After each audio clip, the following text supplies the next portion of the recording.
సంక్రాంతి పండుగకు కొన్ని ప్రత్యేకతలు ఉన్నాయి. మొదటిది అయినటువంటి తలంటుకోవడం అనే అంశం భోగి పండుగ నాడే తలంటుకోవాలి. సంక్రాంతి నాడు తలంటుకోకూడదు. ఇది మొదటి నియమం. రెండవది, కొత్త బట్టలను భోగి పండుగ నాడే వేసుకోవాలి, సంక్రాంతి పండుగ నాడు కాదు.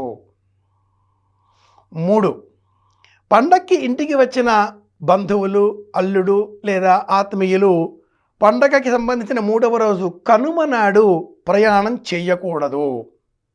ఈ మూడింటిలో వస్త్రాలకు సంబంధించిన ఒక విశేషం ఉంది. రేవతి స్తవా వ్యక్షన్ కృత్తికాశ్చాకృతగ్స్తవా ధియో వయన్న వగ్న అవృంజన్ ఇలాంటి మంత్రాలు చెబుతూ శాస్త్రంలో దుస్తులు ధరించాలి అని ప్రమాణం.